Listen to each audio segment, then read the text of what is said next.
Well, hey, friend, welcome back to the podcast. As of this recording, we are wrapping up our summer gardens and moving into the fall months. I am so excited to introduce you to my friend Christy. She is a master gardener with the most beautiful blooms in the country.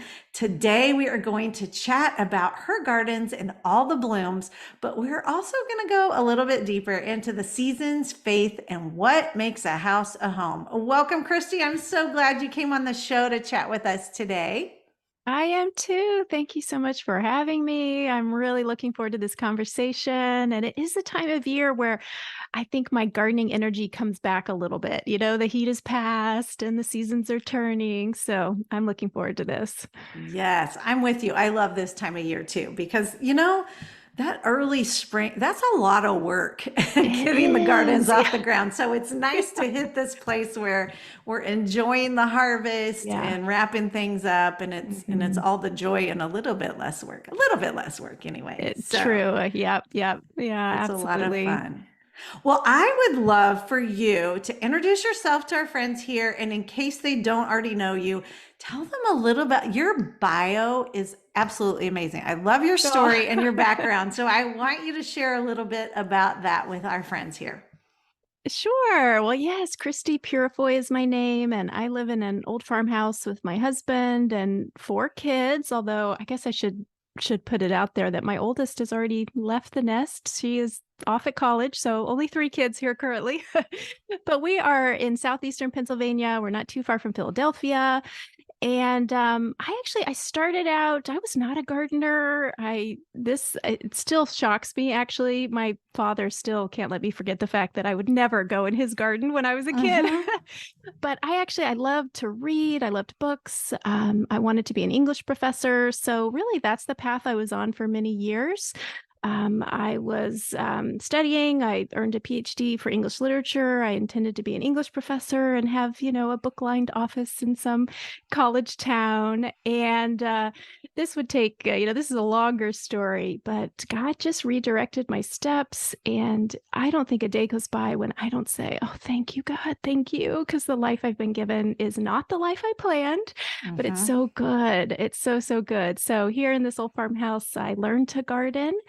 And I got busy writing, and the writing slowly led me to writing more and more about the things I was growing in hopes that not so much that I could teach others how to do it, although I do like to offer plenty of how to, but really, I think my purpose has always been to inspire people with why we garden, why we tend places. And I hope that, through my stories, through my photography, through everything I share, that people begin to see this, like the wonder of it and Hmm. the goodness of it, and that they want to try it out. They want to join me in this work. And so, not so much how to as why and Hmm. how good it is. So, yeah, that's Hmm. the path I've been on with these gardening books. I love it. And isn't it interesting how God just takes you down the path he wants you on, and Yeah, it's so much better than you could have ever dreamed of, probably. it's true. Yeah, Hmm. yeah, Yeah, he does it better than we could, for sure. So, and absolutely. I will say, your book, and you, uh, refresh my memory, you do your own photography, right? It's all. I do. And I will say that. So I started out just as a writer. So my first two books are memoir, spiritual memoir, personal essays, no photography. Mhm. And I thought of myself as a writer, but then this opportunity to write about my garden came along. And I was terrified to say yes to taking my own photos. I didn't feel like I used my iPhone, but I didn't feel like I really knew what I was doing. Mhm. But I also knew that, as the person who cares for the garden, as the person who's here every day, Mhm. that it probably would be best if I was the one here just waiting for the right moments and capturing them. And so I bought a camera. I learned how to take photos, and it ended up being a really unexpected gift because I was taking these pictures, especially during 2020 when we were Mhm. all shut up at home. And in the year when no one saw my garden, I was taking pictures for the first gardening book, Garden Maker, And so encouraged to know that I had been given this opportunity to share my garden in a bigger way and a deeper way. And also how blessed I have been with this new creative pursuit, with the Mm-hmm. camera. So I still hesitate sometimes to call myself a photographer. I still feel like I don't wear that very easily. But yes, what a gift that I was asked. And something else I say thanks to the Lord, like, thank you for giving me the courage and the wisdom to say yes to something Mm-hmm. that I really considered turning down and saying, Mm-hmm. nope, let's hire a photographer. I can't do it. But thank goodness I didn't. Yeah, well, and you have I mean, you are talented, and Oh, the way you capture it and the light, I mean, you know what you're thank you. doing. It is I mean, Thanks. it is absolutely beautiful just as a like a coffee table book or Mm, whatever. The way you've captured it is just absolutely stunning. You mentioned that you love tending your home and garden, so both outside and inside that's in right. all four seasons. So why would you say that's important? And why are we so drawn to the beauty? Like I said, your book, I'm just Hmm. drawn to your book. I can't get enough of it because of your pictures are so beautiful. Your words, go right along with Yeah. it too. But there's something about that visual. Why are we Hmm. so drawn to that? I think this is super important to me, and it's actually a little hard for me to put into words. I don't feel like I have the proper theological words for it, so bear with me. But I want to say something um as almost as extreme as that God is like one of his primary languages is beauty. I think he Mhm, reveals himself to us in beauty, and the theologians will have better language for that. There's scriptures that mhm, attest to that. But I know that since I was a child, I can remember being very young and being so drawn to beauty and so moved by beauty. And I look back and I know that was God reaching out to me. That was God showing himself to me.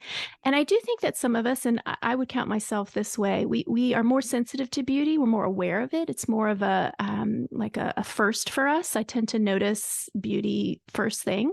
mhm, I know from living with, all these kids and my husband that that's not necessarily true for them. I tend to be the only one in the car saying, "Oh, look at that," right? mhm, mhm, So it's a little more pronounced in my own life, and yet we are all made in the image of this God who created beauty, who speaks through beauty, and so it speaks to all of us.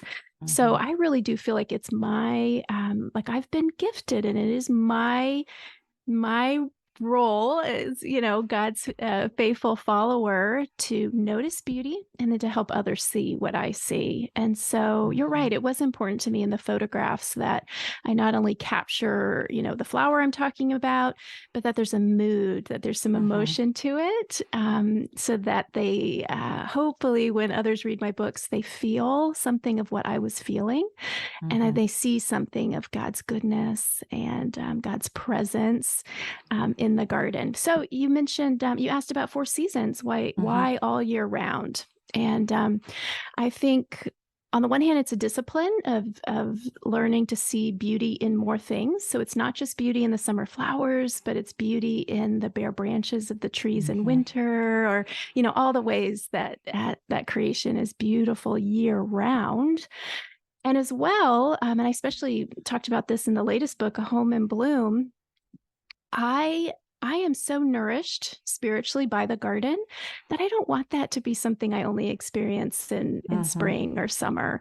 But I want to maintain that connection with the place where God has rooted me. And so it's been fun for me to find ways, little practices to bring the garden in all year round, or sort of to remember myself as a gardener, even if it's just with a few house plants or forced bulbs or something like that.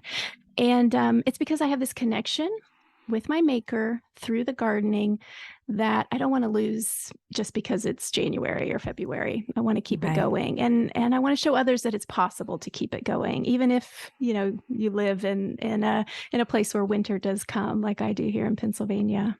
Mhm. Yeah. And thinking about it in a spiritual way, all through the Bible, I mean, a lot of the parables. There's so Oh, many yeah, things about the seeds and the sowing and the plants, and obviously there's no accidents going on here. God exactly. is the Yeah, master gardener that planned this whole thing out and gave us that desire in our heart, and I just love it. So okay, so absolutely. you had mentioned your other books. You have multiple books out. And we just connected through this latest one, the Yeah. Home in Bloom. And like I said, the most beautiful book ever, ever, ever. I love in your book that you started. It's kind of a seasonal journey through the Hmm. year, but you started with fall. That is just genius because most of it, like even with the cookbook, we started with spring and then we Hmm. go through Hmm. it. And so I love that you started with fall. Just genius. Why a 3-book series? So Hmm. this latest one that I have is your second one in this series. Tell me about a 3-book series. Why did you decide to do that? Right. Well, I feel like my answer to that question is a little different now on the other side of it. Mhm. So I might have framed it a little different in the beginning as this project I was beginning. So I know back then I would have said, I have learned so much through gardening. I have experienced so much goodness through gardening. Um, and I don't want, and I want to put it out there too. It's not all easy. It's not all fun, but even the hard parts of gardening are good. They are blessings. They shape me. They form me. They enrich my life. So I would have said, I have so much to say. I have so much in me that I feel like I'm going to need 3 books in order to do it. But I didn't have them all mapped out. I had a sense of the second one and I had no idea about the third one. And so it's something that has unfolded. And how it has taken shape is that the first book, Garden Maker, was really, to me, is kind of the gateway because what got me into gardening was beauty. And so what Mhm. got me started was a desire for flowers, for Mhm. just the beauty of flowers. And so Garden Maker is that celebration of just how beautiful, wondrous, magical a flower garden is. It focuses on individual flowers and, the photos and the personal essays about, my connection to these flowers. But of course, anyone who's gardened, for any length of time knows that that's just the beginning. Mhm. And so then the second book is A Home in Bloom, and is me realizing that my love of home and place is now connected to gardening, and I want it to be a year-round thing. And as well, when I bring the garden inside, my home comes to life. Mhm. And even I think it's a way of again, here words fail me, but a way of one more way that we invite like the living spirit of God into our homes. I mean, we do that in so many ways. We do it through fellowship and prayer and, blessing our meals together as families around the table. But I think too, we do it when we bring in a harvest, when we bring in flowers. So then it came to the third book, which will be out this spring. Uh, and what it felt like to me was there is so much more that I feel, that I think about, that I value about a garden. How can I put it all in this third book? How can I not leave anything out? And I realized for Mhm. this third one, which is available already for pre-order, it's called Seed Time and Harvest. I realized I really wanted to tell all the stories about how gardens don't just grow plants, they grow life, and they Mhm. grow our connections to animals, to birds and butterflies, to our neighbors, to our children. I mean, it is life that grows in a garden. And so this Mhm. third book gets to celebrate that and gets to write about all the things that didn't fit in the other two, which has been a lot of Mhm. fun. So the third one, you get to see my chickens and my puppy and my, all the birds and butterflies that visit my garden here in Pennsylvania. So I feel, again, kind of like with the photography, just really grateful that that's what was offered to me, and Mhm. super excited for this to be a little 3-book set on readers' bookshelves. Yes, I'm excited for it, and we'll definitely have to have you back on I'd love when that. that comes out. I can't wait to get my hands on it for sure. You talk about a concept that I would love for you to share a little bit more about, and it's called placemaking as holy work. Share a little bit about Yes. that. Yes. Well, I have a book all about this called Placemaker, but really it's a common theme in everything I write, everything I share online. And it comes out of my personal journey, really. I grew up in the church. I grew up with parents who were in ministry. And so I had a sense of what counted as holy work, is what counted as following God. And for me, it had a lot to do with evangelism and discipleship, and these sort of obvious aspects of a faithful Christian life. And yet, I was also growing up in a home where my father gardened, where he cared about our home, where he was always doing DIY projects, and where together my parents were showing hospitality. And so, even though they didn't talk about those things as sort of holy ways of living, they did demonstrate it. And so this idea of placemaking has been me kind of working out from scripture in my own life, what it looks like to be made in the image of a God who is himself a placemaker, whether he's creating Eden for us, or giving us instructions for the temple, or a promised land, or the new heavens and earth that are promised. Our God cares about places. He shapes places, and because we're made in that image, he invites us into that work. And so I think in so many ways, we too are placemakers, and that this is a part of faithfully living out of our God-given image. Even if we're not gardeners, I think you can do it in many ways, but I love to do it through gardening and homekeeping and hospitality. And I love how you mentioned how much you learned from just observing your parents. They weren't sitting you down saying, this is how we do it, and here's the next 5 steps. You were just absorbing their values and their joy for nature and their joy for DIYs and making things pretty. And so, that is a message for some parent out there that is not feeling like they're making a difference, but the kids are watching, and that's so much more important, how you're living every day, and what those little ones are seeing, where your attention goes, and how you respond to things, and what brings you joy. I love that you said that. That's so powerful, for sure. Okay, so in your book, the things that fascinate me as number 1, your dahlias. Oh my goodness. You've captured some great, beautiful pictures of some dahlias. And dahlias are one of those I have struggled with for years. I finally, just in the last probably 2 years, I feel like I'm kind of starting to get the hang of them and mastering them.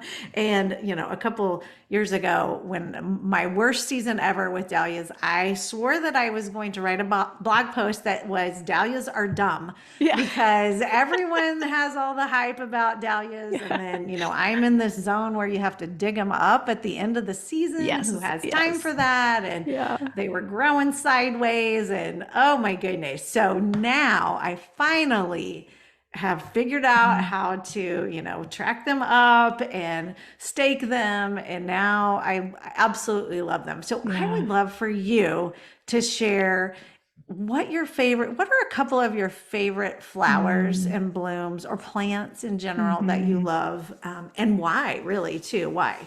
Yeah, well, for me, it's all about the romance. So dahlias, because they're as romantic and beautiful as roses, and yet they come at the end of summer, they come in the fall, just when everything else is sort of shutting down and going to sleep, or just looking really diseased and sad. And, the zinnias have all gone to seed. Here are the dahlias. And so it's that last shot of beauty.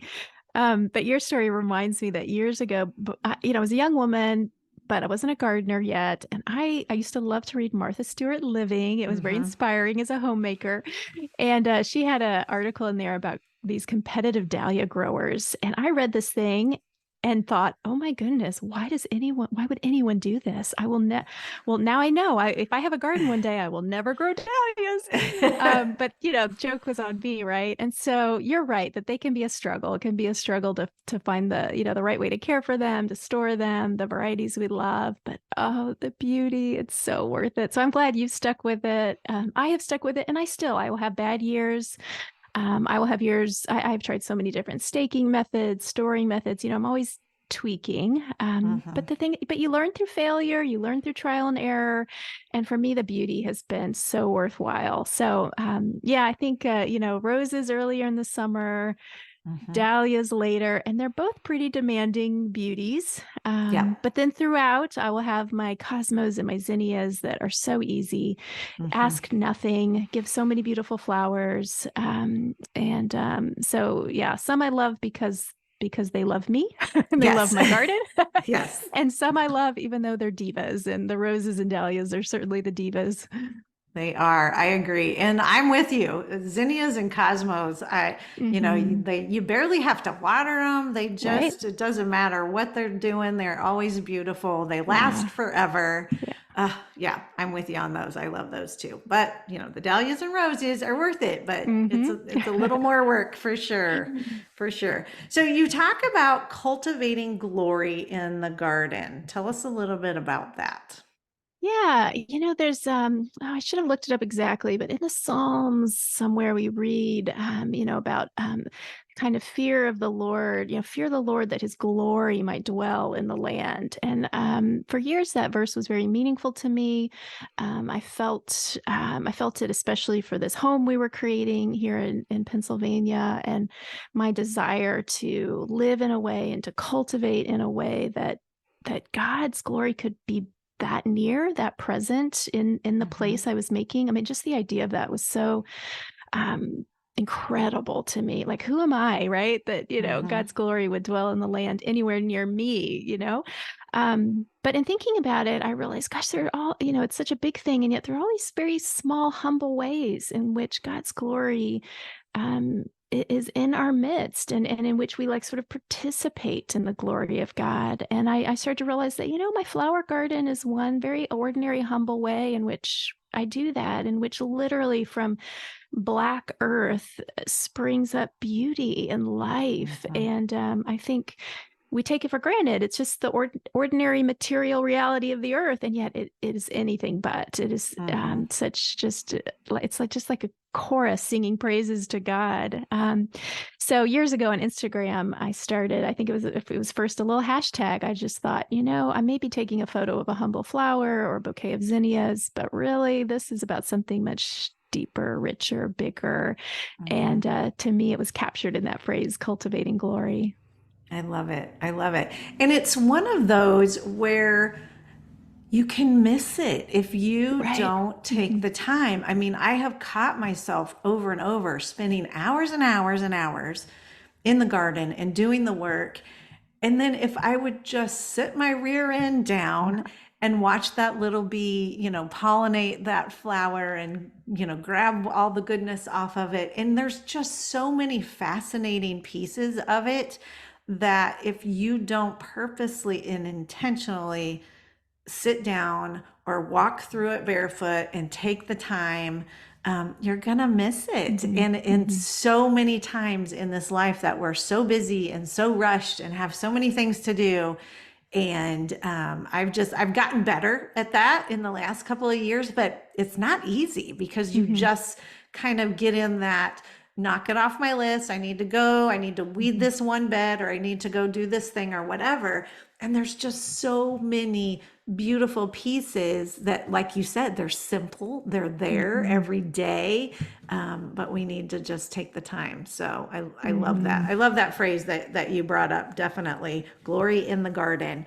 You mentioned that gardening can heal and redeem our relationship with time and the passing of time.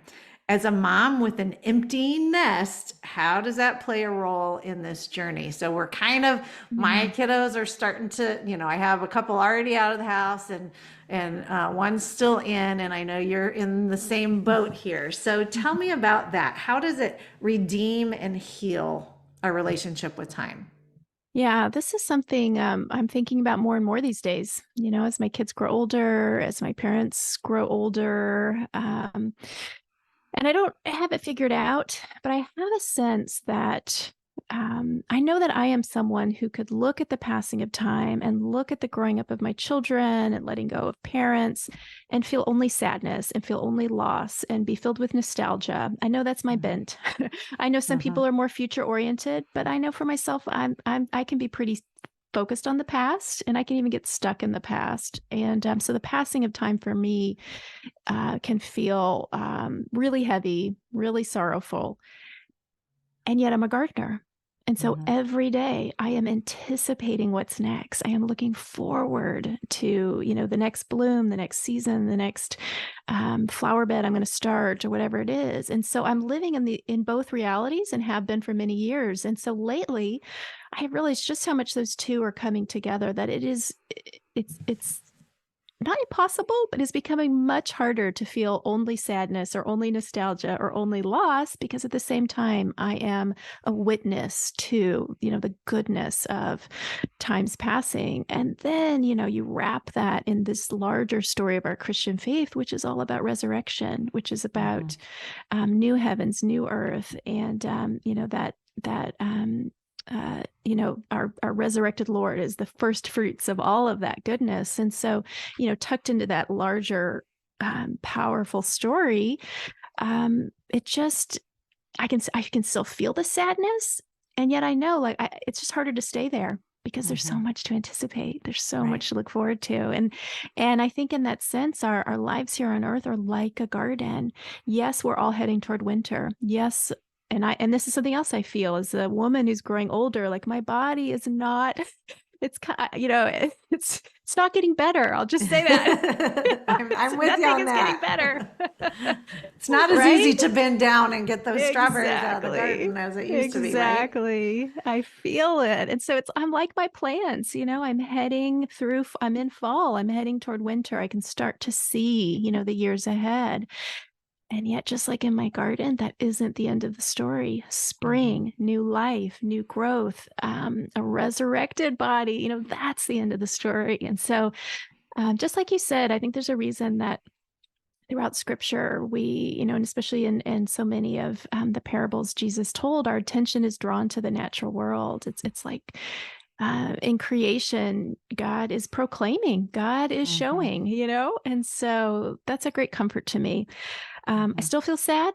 I still, Mhm. don't like growing older, and yet rooted in this larger story and this experience of time that the garden has given me, it has changed my perspective. It is helping, and I, Mhm. I think it will go on doing that. Mhm.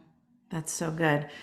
And a little bit off script here. I would love to hear if you have any, talking about time and the Mhm. children and they're growing up, for parents that have the youngsters that are Yes. listening. Surprisingly, our audience is quite a bit younger than I am here. For anyone that has the little ones, or Yeah. even grandbabies, Hmm. what do you suggest, or what did you do with your kiddos to spark that joy? Because I Mm. have found that gardening with the little ones, and just there's just something so special about it. Yeah. And because it's a long process, because it's Yeah. not just, everything is so quick in our Mhm. society with Amazon boxes coming the same day, and I always say that, but Yeah. I love that the garden makes you be patient.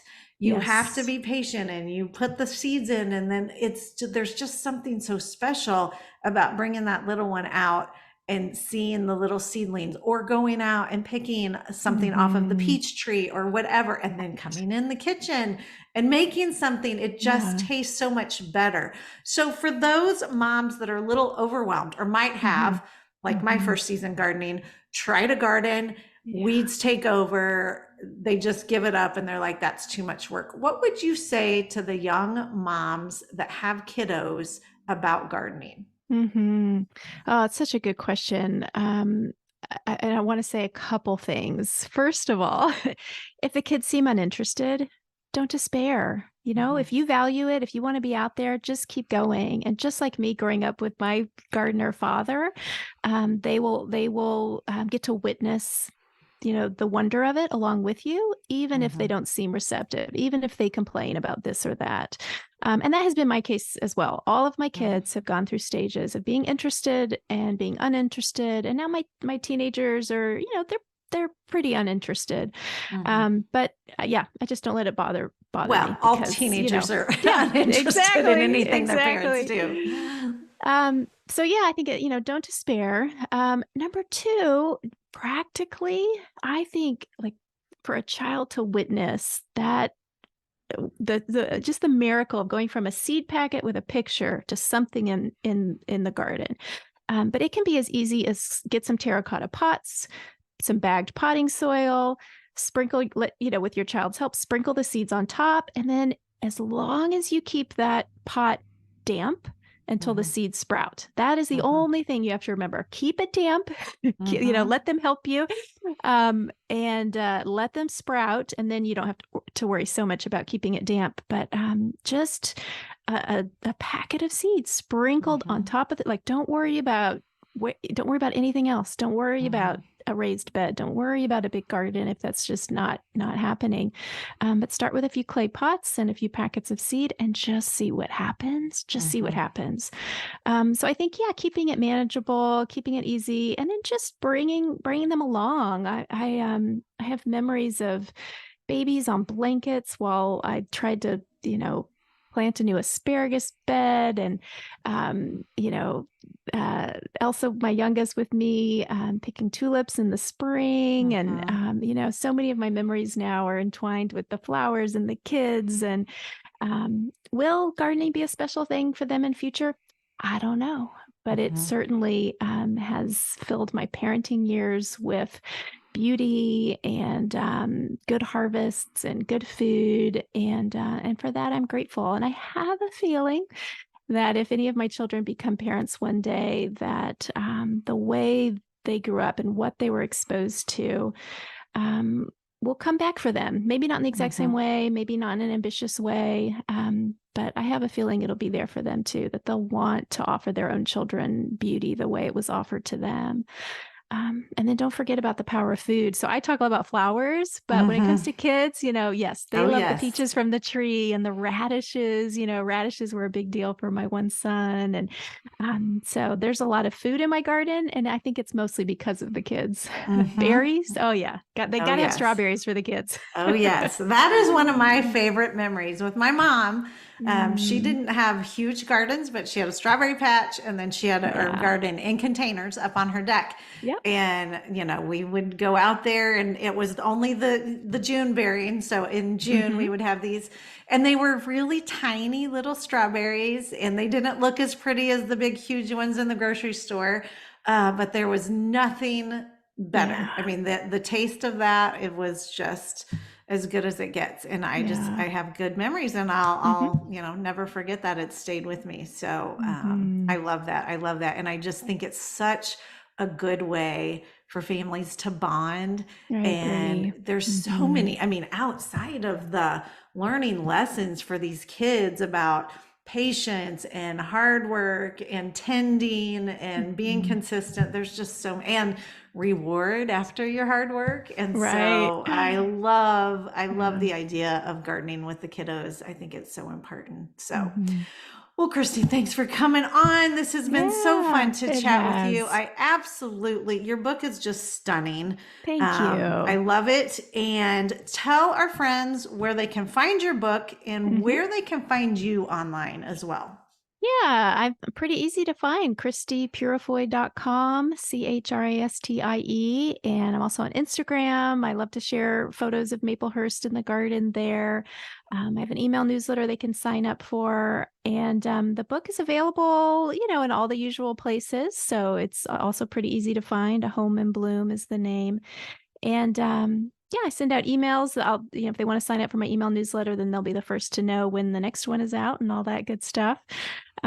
So yes, stick my name in the internet and the internet machine, and you will find me. You will find her. All right. Well, and we will add all that to the show notes as well. So it's been a joy to have you on. Good luck with your next book, and we'll have have you come back on whenever that comes out and chat about it. I can't wait to get my hands on it, because let me just tell you, this is a gorgeous, gorgeous book full of beautiful photography. So, all right. Well, thanks for coming on. Absolutely. You're so welcome. And thanks for having me.